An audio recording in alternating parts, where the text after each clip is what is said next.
हम सभी की लाइफ में कई सारे लक्ष्य होते हैं, जैसे कि किसी को एक अच्छी नौकरी चाहिए, किसी को एक बड़ा घर चाहिए, किसी को एक बहुत बड़ा बिजनेस बनाना है, या फिर किसी को एक सुखी परिवार चाहिए।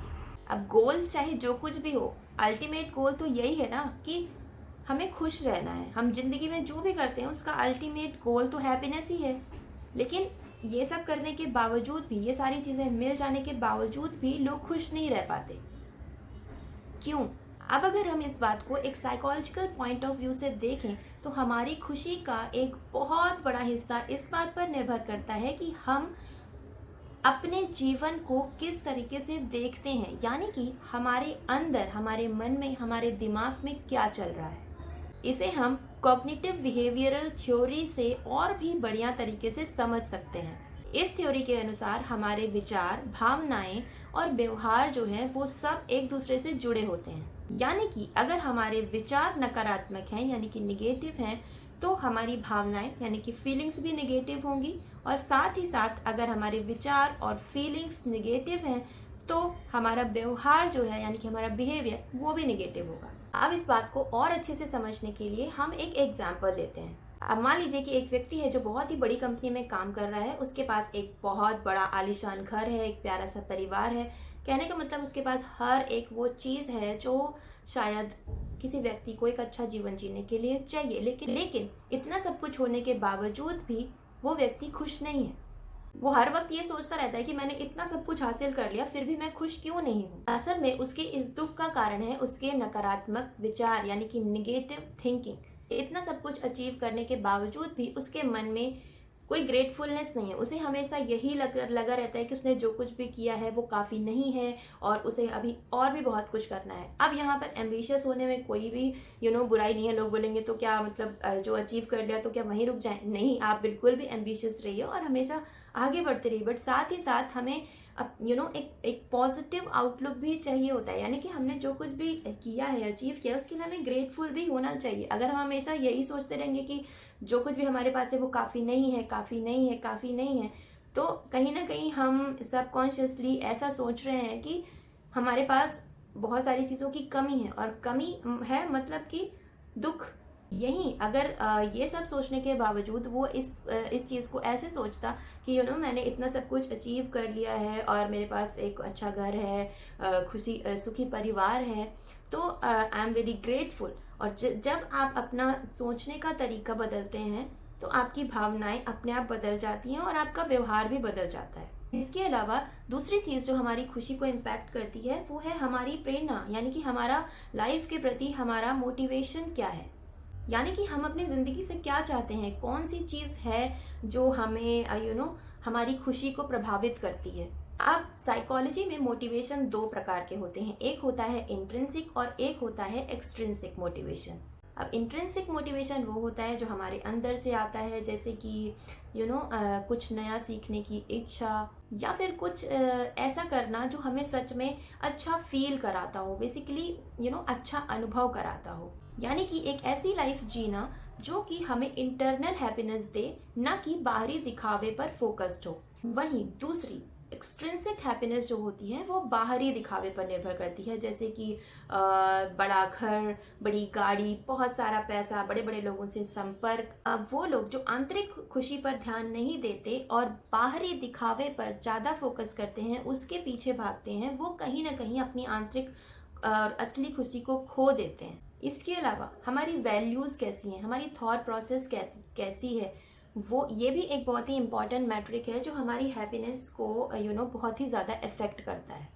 फॉर एग्जाम्पल, आपने एक नई गाड़ी ली, आप बहुत खुश हैं, आप फैमिली के साथ लॉन्ग ड्राइव पे गए और खुशी खुशी वापस आ रहे हैं और सब कुछ बहुत बढ़िया। बट नेक्स्ट डे आप देखते हैं कि आपके पड़ोसी ने आपसे भी एक बहुत बड़ी और महंगी गाड़ी ले ली है। आप देखिए कि आपकी वैल्यूज जो हैं वो आपकी खुशी को कैसे कंट्रोल करती हैं। अब वो व्यक्ति जो सेल्फ सेटिस्फाइड है, अपनी लाइफ में बहुत ही ज्यादा कंटेंट है, उसे वो दूसरे क्या करते हैं, क्या सोचते हैं, इस चीज से बहुत ज्यादा फर्क नहीं पड़ता है। वो सिर्फ अपनी लाइफ और अपनों की खुशी पर फोकस करता है। तो वो क्या करेगा, वो जा करके पड़ोसी को कॉन्ग्रेचुलेट करेगा, उसकी खुशी में खुश होगा। वहीं दूसरा व्यक्ति जिसके अंदर सेल्फ वर्थ की कमी है, जिसे हमेशा अच्छा महसूस करने के लिए दूसरों के वैलिडेशन की ज़रूरत होती है, हमेशा वो अपने आप को दूसरों से कंपेयर करता रहता है, वो क्या करेगा, वो जल भुन के वहीं पे खाक हो जाएगा और वो ना उसे बिल्कुल भी अच्छा नहीं लगेगा। इसके अलावा वो कहीं ना कहीं उसके दिमाग में एक नया फितूर चालू हो जाएगा, वो सोचेगा कि अब मुझे इससे भी बड़ी गाड़ी लेनी है, और शायद वो भविष्य में चल के अपने पड़ोसी से बड़ी गाड़ी ले भी ले। बट इस तरह के लोग कभी खुश नहीं रहते हैं, क्योंकि ये चीज़ कभी रुकती नहीं, आपका पड़ोसी फिर बड़ी गाड़ी ले आएगा, आप फिर दुखी हो जाएंगे। इसके अलावा हमारी डिज़ायर्स जो हैं वो भी हमारी हैप्पीनेस को बहुत ज़्यादा कंट्रोल करती हैं, कि हम जो हैं वो अपनी लाइफ से क्या चाहते हैं। अब जब डिज़ायर्स की बात करते हैं तो अगर हम थोड़ा इंट्रोस्पेक्ट करें अपनी लाइफ को और देखें, तो हम पाएंगे कि हमारी बहुत सारी डिज़ायर्स जो होती हैं वो बाहरी दुनिया से इन्फ्लुएंस होती हैं, हमें खुद ही नहीं पता कि होता है कि हम क्या चाहते हैं। अब एक बहुत ही छोटा सा एग्जांपल देखिए, आप बिल्कुल अच्छे से बैठे हुए हैं, बिल्कुल शांत हैं, खुशी से अपना खाना खा रहे हैं, एकदम बढ़िया चिल कर रहे हैं और टीवी देख रहे हैं। अब टीवी में एक ऐड आता है जिसमें एक खूबसूरत महिला आकर के आपको कहती है कि आपको पता है आपकी जो स्किन साफ सुथरी दिख रही है वो असल में साफ सुथरी है नहीं, क्योंकि इसकी जो अंदर की परत है उसमें बहुत सारे दाग धब्बे हैं और आपको पता नहीं है, पर मैं आपको बता रही हूँ कि आपको ये फला क्रीम की जरूरत है। एकदम से शांत थे, चिल थे। कुछ लोग शांत और चिल रहेंगे और उस चीज़ से उन्हें बहुत ज़्यादा फर्क नहीं पड़ेगा, बट बहुत सारे लोग ऐसे भी होते हैं कि वो उस चीज़ को से इन्फ्लुएंस हो जाएंगे और सोचने लगेंगे कि हाँ यार ये तो सही कह रही है, मेरी स्किन सिर्फ ऊपर से अच्छी है, अंदर तो मुझे बहुत ही ज़्यादा प्रॉब्लम है और मुझे इसी प्रोडक्ट की ज़रूरत है। अब कुछ देर पहले आपका डिज़ायर नहीं था वो प्रोडक्ट, बट अभी सडनली चूंकि आप बाहर से इन्फ्लुएंस हुए और आपको उस प्रोडक्ट की ज़रूरत महसूस हो गई, क्योंकि अभी तो आपके पास वो प्रोडक्ट है नहीं, वो प्रोडक्ट बहुत महंगा है, आप अफोर्ड भी नहीं कर सकते, तो अब आपको उस चीज़ की कमी महसूस होने लगेगी। आप सडनली ऐसा फील करेंगे कि काश मेरे पास पैसे होते कि मैं वो प्रोडक्ट खरीद सकता या सकती, मेरी भी स्किन वैसी अच्छी हो जाती, बट मेरे पास तो पैसे ही नहीं है, मैं तो अफोर्ड ही नहीं कर सकती, एट्सेट्रा एट्सेट्रा। ये तो बहुत ही हल्का फुल्का और एक लाइट एग्जाम्पल हुआ, बट हम अपने लाइफ की बहुत बड़ी बड़ी डिज़ायर्स भी ऐसे ही बना लेते हैं जो ज़्यादातर हमारे फैमिली, हमारे आसपास के लोगों से, हमारे समाज से इन्फ्लुएंस होती हैं। हमें असल में पता ही नहीं होता है कि हम वो चाहते भी हैं कि नहीं। फॉर एग्जाम्पल हमारे फैमिली या आसपास के लोगों ने हमें बता दिया कि नहीं, आप शादी कर लीजिए और शादी करके आप खुश होंगे।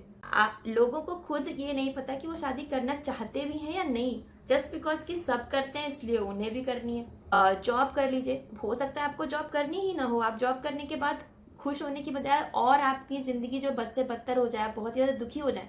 हो सकता है आप बिजनेस करने के लिए बने हो। कहने का मतलब ये है कि लोगों को बहुत कम लोगों को ये क्लियरली पता होता है कि उनकी डिज़ायर्स क्या है। बहुत सारे लोग की जो डिज़ायर्स होती हैं वो बाहरी दुनिया से इन्फ्लुएंस होती हैं और वो उन डिज़ायर्स को अपना समझ के उन्हें पूरा करने में लग जाते हैं, और जब वो उन्हें पूरा कर लेते हैं इसके बावजूद भी वो खुश नहीं रहते और फिर वो सोचते हैं कि अब तो मैंने सब कुछ पा लिया है, फिर भी मैं खुश क्यों नहीं हूँ। कैसे रहेंगे? आपकी वो इच्छा थी ही नहीं, वो तो किसी और की इच्छा थी जो आपने पूरी कर दी, आपको अपनी इच्छा का पता ही नहीं है। तो अगर आपको भी ऐसा लगता है कि आपके पास सब कुछ है फिर भी आप खुश नहीं है, तो मुझे लगता है आपको थोड़ी देर रुक करके ये सोचने की जरूरत है कि आप सच में लाइफ से क्या चाहते हैं। क्या आप सच में इंटरनली दिल से खुश हैं या सिर्फ बस ऊपर ऊपर से खुश हैं? और इसके अलावा ये चीज़ समझना भी बहुत ज़्यादा ज़रूरी है कि असली खुशी जो है वो अंदर से आती है, बाहरी चीज़ों से नहीं। यानी कि असली खुशी जो है वो हमारे विचार, हमारी भावनाएं जो हैं वो निर्धारित करती हैं। हमारे विचार कैसे, यानी कि हम कैसा सोचते हैं वैसा ही हम महसूस करेंगे और वैसे ही हम एक्शंस करेंगे। तो अगली बार जब भी आप उदास महसूस करें तो थोड़ा देर रुकिए, एक गहरी सांस लीजिए और सोचिए कि क्या आप वो काम कर रहे हैं जो सच में आपको खुशी देता है। क्या आपके थॉट्स जो हैं वो आपकी खुशी में बाधा डालते हैं? क्या आप खुद से जुड़े हुए हैं, आप अपने आप को जानते हैं, या फिर आपने इस जीवन के सफर में अपने आप को कहीं खो दिया है? और इसके अलावा अगर आपको आज का वीडियो अच्छा लगा है तो प्लीज वीडियो को लाइक करें, चैनल को सब्सक्राइब करना बिल्कुल ही ना भूलें, साथ ही साथ अपनी राय कमेंट सेक्शन में शेयर करें और यस, खुश रहिए, मुस्कुराते रहिए। Thank you.